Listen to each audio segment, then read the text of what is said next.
सिंदूर चढ़ाना देवताओं को अशुभ नहीं है, सूखा सिंदूर नहीं। गणेश जी को आप घी में सिंदूर चढ़ाइए, हनुमान जी को चमेली के तेल में चढ़ाइए। हनुमान जी को घी में भी चढ़ाने का विधान है। हनुमान जी को सिंदूर आप घृत में चढ़ाते हैं तो वह हनुमान जी आपके घर में एक नया मांगलिक कार्य करते हैं, और उसी को चमेली के तेल में आप चढ़ाते हैं तो हनुमान जी जादू टोना टोटका बीमारी ये सब चीजें नहीं होने देते। इस देश का ऐसा कोई घर न हो जिसमें भगवान गणेश न पूजे जाते हो। इस कथा में गणेश चतुर्थी की कथाएं आप सुनेंगे। सर्व प्रकार से मंगल करने वाले भगवान गजानंद हैं। भोजपत्र पर 12 नाम गणेश जी के लिखिए, भोजपत्र पर उसका लेमिनेशन करा लीजिए।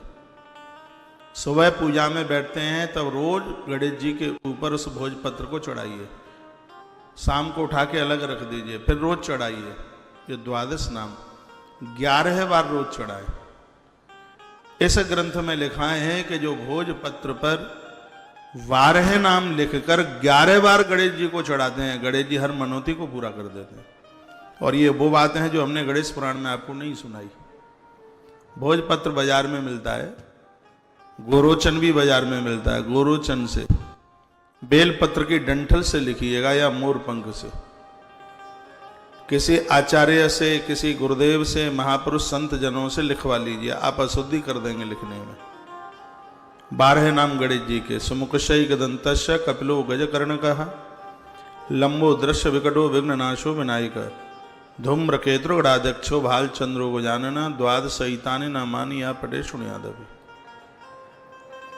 जिनको बहुत बड़ा कर्जा बढ़ गया है, जीना बड़ा मुश्किल हो रहा है, दरिद्रता बहुत भारी छाई है, विश्वास के रूप पर विश्वास के साथ वह 12 नाम भोजपत्र पर लिख करके और फिर उस भोजपत्र को गणेश जी के ऊपर रोजाना 11 बार 11 बार चढ़ाइए, घृत का दिया जला ले।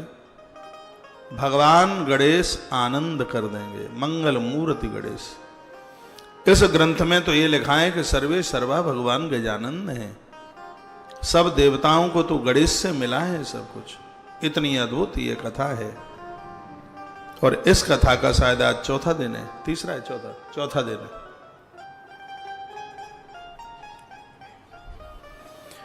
अद्भुत कथा है। बोली गजानंद भगवान की जय हो। मैसेज में आ रहा है सत्संग चैनल पर आवाज नहीं आ रही है। देखो क्या दिक्कत है, चेक कर लो एक बार अपने अपने मोबाइल में।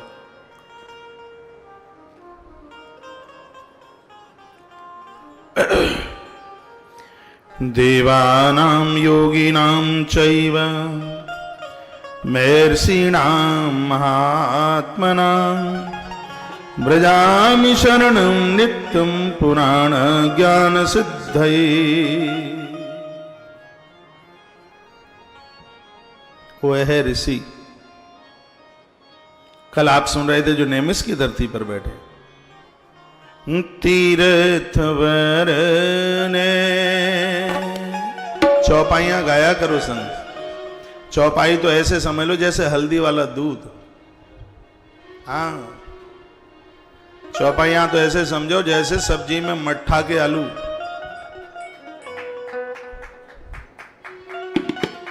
चौपाई तो ऐसे समझ लो जैसे भोजन के बाद एक पापड़। हाँ, चौपाई तो ऐसे समझ लो जैसे शिवरात्रि वाले दिन सिंगाड़े की लपसी। कथा में चौपाई तो ऐसे आनंद देती है। तीर्थ वरने मिस विख्याता, तीर्थ वरने मिस विख्याता, तीर्थ वरने मिस विख्याता, अति पुनीत साधक सिद्धिदाता। तीर्थ वरने मिस विख्याता,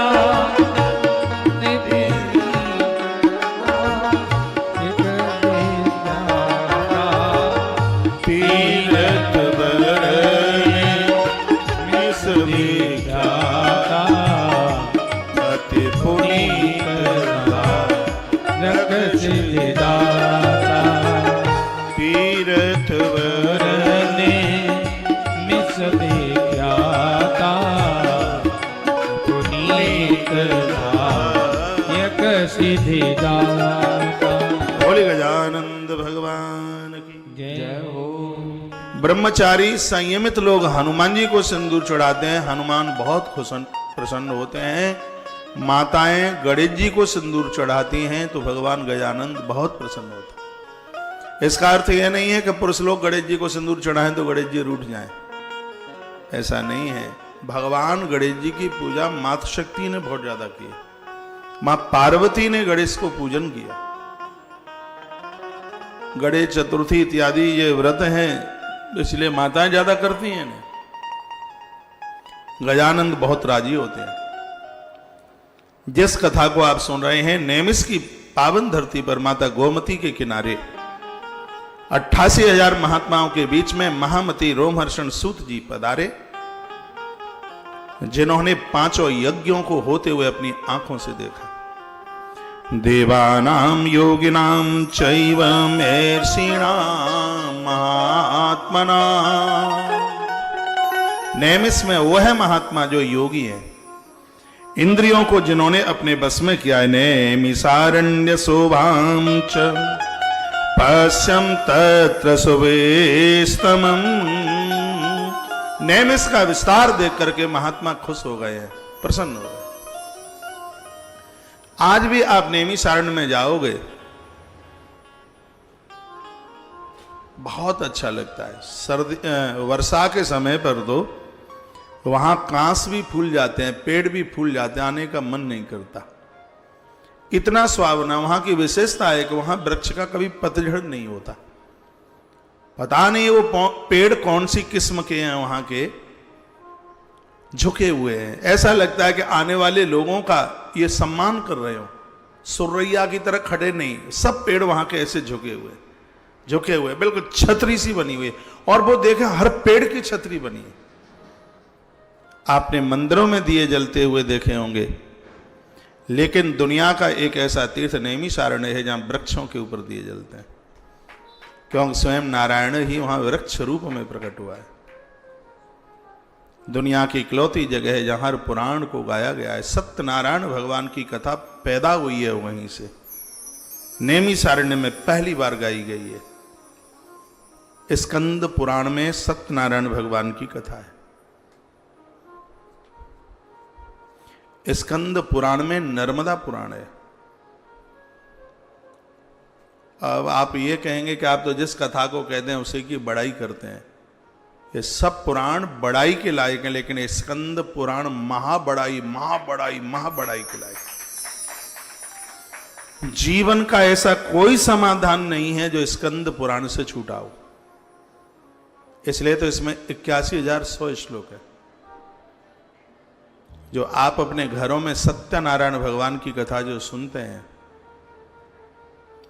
स्कंद पुराण में, जो अपने जीवन में सत्यनारायण भगवान की कथा नहीं कर पाए, नहीं सुन पाए, स्कंद पुराण की कथा सुनने का सौभाग्य प्राप्त हो जाए, सब पूर्ति हो जाती है।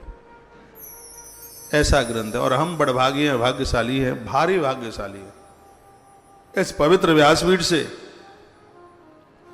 इस ग्रंथ की भी कथा करने का और सुनने का सौभाग्य प्राप्त होगा। यह भगवान की कृपा के बिना कहां संभव है। नेमिस की धरा से जो स्कंद पुराण के अंतर्गत जो सत्यनारायण भगवान की कथा प्रकट हुई है, ऐसा दुनिया का इकलौता क्षेत्र है, वह नेमिस भूमि। धरती पर बहुत अरण्य, दंडकारण्य है, चंपकारण्य, भद्रकारण्य, कामकारण्य, भद्रकारण्य, और उसी में से एक है नेमिषारण्य, जहां पर चक्र शांत हुआ। 88,000 महात्मा वहीं बैठ गए, इसलिए इसको चक्र तीर्थ कहते हैं। बड़ी महिमा है। श्री मनुजी महाराज इस धरती का प्रथम पुरुष, 23,000 वर्ष तक जिन्होंने इस धरती पर सघन तप किया। आनंद की बात है, मुदगल पुराण की कथा उसी पवित्र व्यासपीठ से की गई जिस व्यासपीठ से पद्म पुराण और स्कंद पुराण गाया गया, जिस व्यासपीठ से श्रीमद् भागवत और विष्णु पुराण की कथा हुई।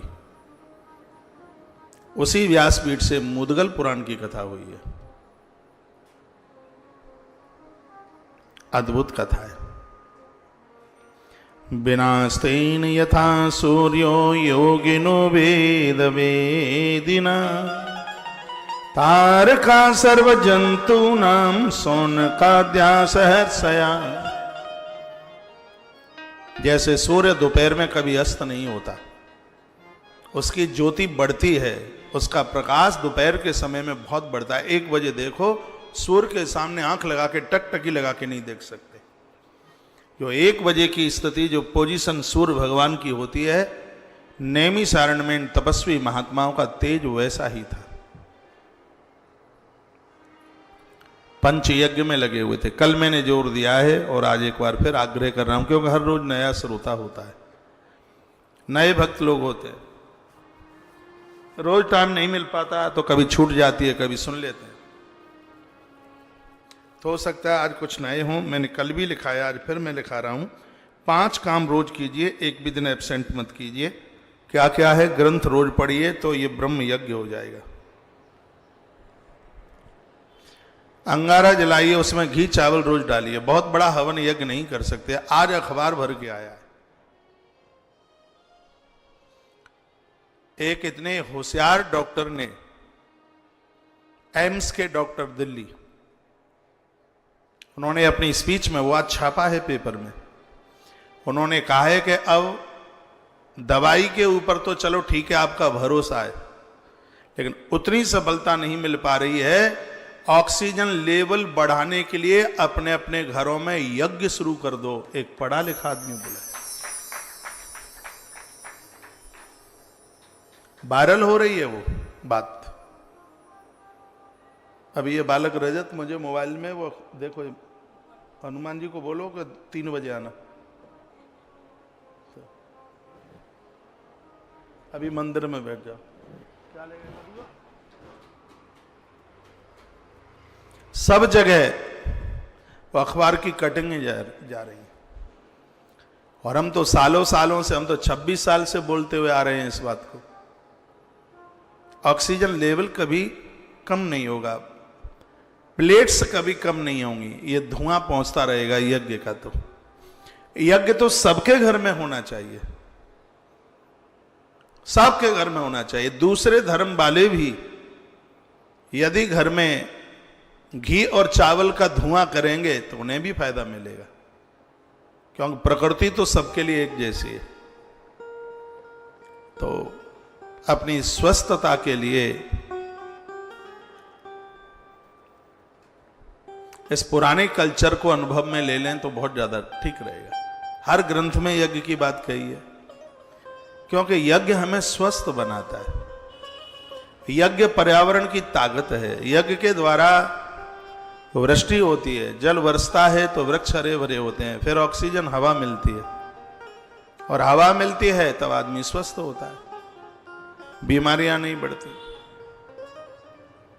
कथाएं आप साल से सुन रहे हैं, तो एक छोटा सा काम और कर लीजिएगा। वो काम ये है कि घर में आज से ही यज्ञ शुरू कर दें। आज हनुमान जी बाबा का नाम लेके, हनुमंत लाल जी का नाम लेके, आज से ही सबसे पहले आहुति आप गजानंद को डालकर फिर पूरे हनुमान चालीसा से डाल दें। देखो कितना आनंद होगा। यज्ञ होता है वहां श्वास की बीमारी नहीं होती, टीबी नहीं होती, हैजा नहीं होता, कीड़े मकोड़े सांप बिच्छू और कांतर नहीं निकलते उस जगह पर। यज्ञ का प्रभाव है। तो इस मुद्गल पुराण में 5 यज्ञों की बात की गई जो नेमिष में हो रही थे। विस्तार कल मैंने किया है। अब तो बस कोई नया श्रोता हूं तो बस छू छू के आगे बढ़ रहा हूं। पुराण पढ़िए, ब्रह्म यज्ञ है, अग्नि में आहुति डालिए, देव यज्ञ है, कीजिए इसको। घर में माता पिता है, नियम बना लीजिएगा, उनको जिमाइए, उनकी सेवा कीजिए, अपने हाथों से उन्हें नहलाइए, और उनके वस्त्र आप अपने हाथों से धोइए, उनके पास बैठिए, शकुन मिलेगा। इसको इस मुद्गल पुराण में पितृ यज्ञ कहा गया है। मरने के बाद तो श्राद्ध सब करते हैं, लेकिन जिंदे जी भी उन्हें एक लुटिया पानी पिला दें, एक सुराई घर में रखें। सुराई का, मिट्टी का पानी, मिट्टी के बर्तन का पानी बहुत फायदा करता है, वह लीजिए। उनके लिए एक सुराई रखिए, उनकी ये व्यवस्था कीजिए। तो ये बहुत बड़ा यज्ञ है और इस ग्रंथ में इसको पितृ यज्ञ के नाम से कहा गया। जिंदे जी उनको तो कुछ खिलाया पिलाया नहीं, सेवा नहीं की, तो फिर बाद में गया जाओ, पुष्कर जाओ, जहां जहां जाओ। अरे जिंदे जी तो भी तो उनको संतोष मिले, शांति मिले, संतुष्टि मिले, इसके ऊपर महात्मा मुदगल ने बहुत जोर दिया था। तत्पश्चात एक यज्ञ और बताया गया, उसको अतिथि यज्ञ। आवे अतिथि द्वार पर, घर में कोई आता है, मान करें, सम्मान करें उसका, उसको भूखा ना रहने दें, भूखा ना जाने दें। और गृहस्थ के लिए ये सर्वोच्च यज्ञ है, क्यों हर गृहस्थ के दरवाजे पर दोपहर के समय में देवता, पूर्वज सब लोग आते हैं जीवने के लिए। पांचवा यज्ञ है प्राणी यज्ञ, दूसरे शब्दों में जिसको भूत यज्ञ कहते हैं। कल बोला था बंदर, गैया, चींटी, स्वान, इन जीव जंतुओं के लिए कुछ निकालें, इन्हें कुछ डालें। इन सब चीजों से पुण्य बढ़ेंगे। और इस कोरोना की मार में पैसा तो नहीं बढ़ाया जाएगा, क्योंकि सब काम धाम सब ठप हैं। धन तो नहीं बढ़ाया जा सकता, लेकिन इन दिनों में धर्म जरूर बढ़ जाएगा। आप चाहेंगे तो धर्म बहुत बढ़ जाएगा। कोठे कमरे भर दोगे, खाली बैठे हो, अभी ऐसा कोई काम नहीं है, तो आप अच्छा चिंतन कर लें, कुछ बढ़िया लिख लें, आप अच्छी डायरी बनाएं, उसमें सुंदर विचार लिखें, कुछ संकल्प ले लें, किसी से लड़ेंगे नहीं, किसी की चुगली नहीं करेंगे, संकल्प ले लें। पति और पत्नी झगड़ेंगे नहीं आपस में, माँ बाबू जी के पास बैठेंगे, ये कर लें इन दिनों में। इस समय बहुत बड़ी बीमारी चल रही है। कल एक चैनल पर 3 बातें बड़ी अच्छी बोली गई, न्यूज चैनल पर चल रही थी। उन्होंने 3 शब्दों का व्याख्यान किया था। कहा इस कोरोना के काल में 3 चीजें मुझे दिख रही हैं। वो एंकर बोल रहे थे। वो कहते हैं कि परिवार का मित्र, दोस्त, अपना यदि कोई दुनिया छोड़ के चला गया, उसके लिए महामारी है। जिसका अपना ही छोड़ करके चला गया, उसके लिए महामारी है। और बीमार होकर के हॉस्पिटल से सुरक्षित वापस आ गया, उसके लिए बीमारी है। और जो अभी स्वस्थ हैं, भगवान की कृपा से उनके लिए सावधानी है। हाँ, उनके लिए सावधानी है, उनको सावधान रहने की जरूरत है। क्या अद्भुत बात कही थी। भगवान का धन्यवाद कीजिए। ये तो इस समय वह हो रहा है कि चलती चकिया देख गए, दियो कबीरा रोय, दोई पाटन के बीच में साबुत बचो न को।